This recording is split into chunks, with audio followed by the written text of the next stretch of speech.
Non, pas très loin. Nous allons sur les rives du lac Tchad, vers N'Djamena, vous l'avez deviné. C'est un honorable parlementaire qui nous vient du Tchad. Mesdames et messieurs, un tonnerre d'applaudissements pour Kassim.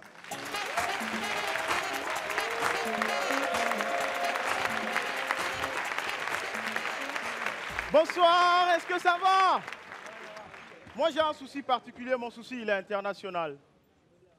Parce que j'ai beaucoup de problèmes avec les textes et les lois internationaux. Ça m'embête un peu, les textes internationaux. Tellement il y en a beaucoup de textes aujourd'hui, rien qu'avoir leur nom, ça t'embête. Convention internationale des femmes maîtresses, principe mondial des maris trompeurs, déclaration universelle des droits de l'homme. Bon, le dernier, ça va encore un peu, la déclaration des droits de l'homme. Mais imaginez un peu, il y a un truc qui m'embête dedans, il y a des textes qui prêtent à confusion. Vous imaginez un peu qu'on élabore, ces organisations internationales, là, on élabore des lois et des textes sans tenir compte de la position de compréhension de chacun. On dit par exemple dans la Déclaration des droits de l'homme que chacun a le droit à la liberté de pensée et de religion. Ah non, c'est là, ils ont tout gâté. Il y a des gens qui se sont regroupés, eux, ils ont pensé terrorisme et puis ils ont inventé religion et extrémisme. Ah oui. Et quand vous poursuivez un peu plus encore la Déclaration des droits de l'homme, on dit, quand tu as créé ta religion, tu peux la manifester. Oh non! Depuis là, ils ont commencé seulement, c'est des bombes. Les États-Unis, c'est la France, Charlie Hebdo. En Afrique, alors, c'est le Mali, c'est le Tchad, c'est le Cameroun, c'est le Nigeria. Je ne comprends toujours pas les textes internationaux. Ça prête souvent à confusion. Ce qui m'énerve encore un peu dans ces textes internationaux avec la Déclaration des droits de l'homme, quand tu poursuis, on te dit qu'en plus de manifester, tu ne peux pas le faire seulement seul. Tu peux aussi le faire en commun, en public et en privé. Depuis là, chacun, il est seul, même il prend une ceinture explosive, il entre quelque part, c'est boum. Ils sont seuls. Ils sont d'eux-mêmes, ils vont quelque part, ils prennent d'assaut un hôtel, ils prennent d'assaut un marché. Tu ne comprends pas. Mais c'est une question de liberté. Le dernier aspect que je n'ai pas accepté et que je n'accepterai jamais avec les droits de l'homme, c'est qu'on dit que tu peux enseigner ta religion. Depuis là, ils ont commencé à enseigner ça. De Al-Qaïda, on est passé à Boko Haram, on est passé à Daesh. Ils continuent d'enseigner, nous on continue de les combattre. Mais j'espère que le grand problème, ce n'est pas de les combattre, parce qu'on va les tuer, mais ils vont continuer d'enseigner. Alors qu'est-ce qu'on va faire? Il faut revoir les textes internationaux. Je vous aurais prévenu. Hein.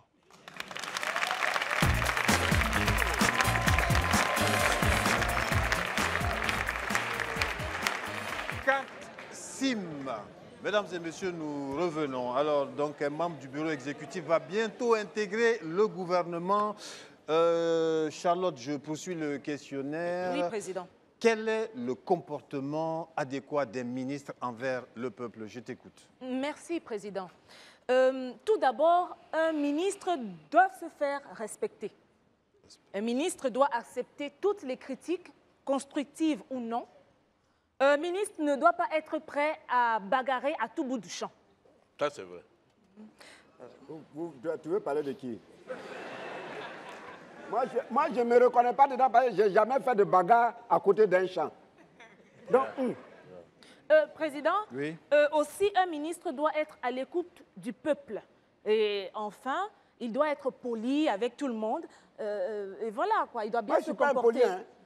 Je te dis ça. J'en ai terminé, Président. Merci, voilà. merci. La procédure, on continue. Gohou, donc tu as la parole maintenant, tu peux parler. Voilà. Alors, moi, en ma qualité de premier vice-président, ici présent, je vous dis une chose. Un bon ministre, il doit faire peur. Un bon ministre, il impose respect et considération. Un bon ministre, il ne doit manquer de rien. Et pour cela, toutes les entreprises du pays doivent lui offrir des cadeaux. Pour un bon ministre, pour tous ces enfants qui étudient aux États-Unis, toutes les écoles privées doivent participer à la scolarisation de ces enfants-là. Vrai ou faux?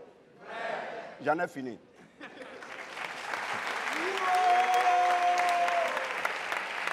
Donc, pour toi, vice-président Gohou, un ministre doit escroquer les sociétés de la place. Ce n'est pas de l'escroquerie. Il doit rendre la population esclave de ses désirs et volontés. C'est ça pour toi?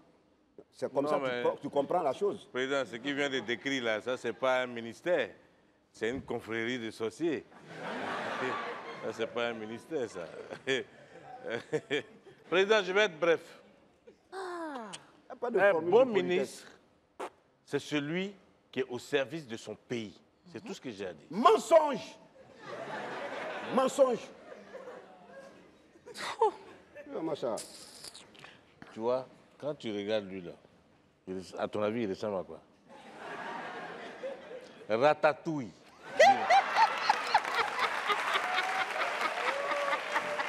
Moi, ratatouille. Moi, ratatouille. Toi-même, ratatouille. Go. 10 000 fois ratatouille. Pourquoi tu l'insultes? Ah, donc quand lui m'a dit ratatouille là, toi tu n'as pas entendu, tu as assis sur tes oreilles quoi. Il t'a pas insulté? Ah, il m'a pas insulté. Non? Il m'a pas insulté. Non. Président. Oui. Ratatouille, toi. Moi, ratatouille. Oui. Ça veut dire quoi ça? Ça veut dire... Digbe, Oui. pourquoi tu l'as insulté? Ah. Insulter qui? Pourquoi tu l'as insulté? Mais, président, le Gout n'a pas besoin de l'insulter. Par le regard, il doit savoir que tu l'insultes déjà. Bon, j'ai compris. J'ai compris. Le Premier ministre sera tristement déçu. Il n'y aura aucun membre du bureau exécutif qui va intégrer le gouvernement. mais moi- Je suis désolé de Mais- vous mais l'apprendre. moi- Mesdames et messieurs, le seul qui va intégrer le gouvernement de cette très très belle République, il va venir tout de suite. C'est un honorable parlementaire qui nous vient d'Abidjan. Il est magnifique. Mesdames et messieurs, il s'appelle Magnifique. Magnifique, mesdames et messieurs.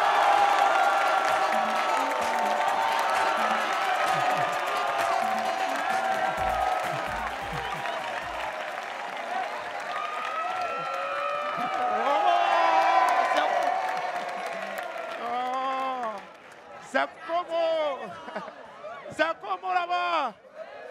Pour ceux qui ne connaissent pas Adjamé, Adjamé c'est un quartier d'Abidjan où il n'y a pas d'aéroport, mais chaque jour il y a vol.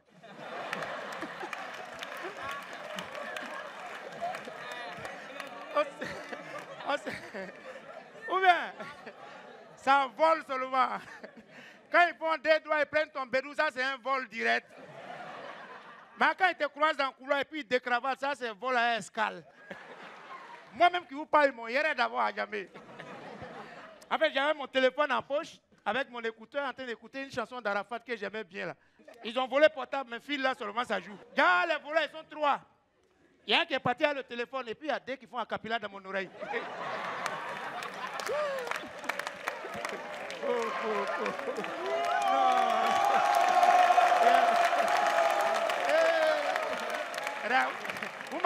Vous m'encouragez dans le mensonge, quoi.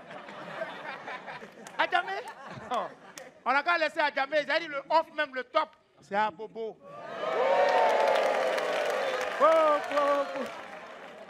C'est-à-dire, à Bobo, ils font un Serge Beno.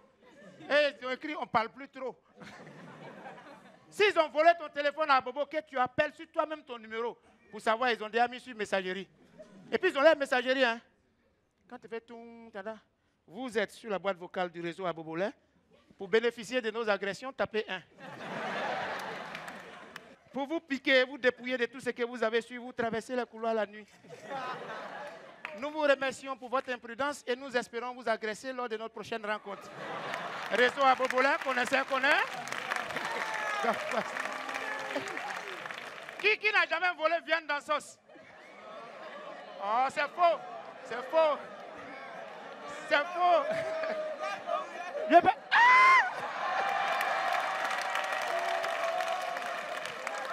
Non. C'est qu'on ne préparait pas Jésus. C'est qu'il mangeait au kiosque.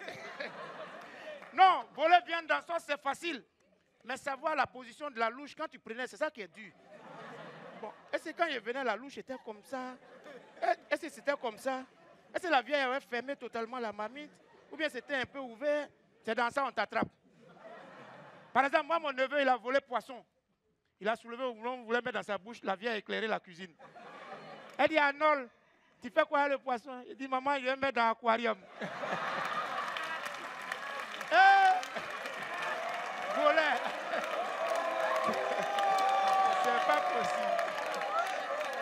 Oh. Vraiment, je voulais vous laisser travailler. Hein, ne voulez pas faire du bien, parce que malgré les avancées de la technologie, sachez qu'au jugement dernier, l'enfer ne sera jamais climatisé.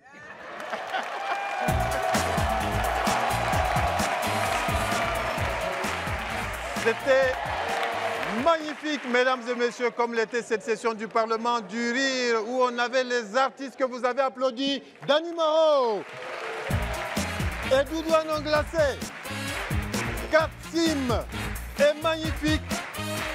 Et bien sûr, il y avait Digbe Cravate, Michel Dolou et Charlotte Ntamax. C'était la session du Parlement du Rire, mesdames et messieurs.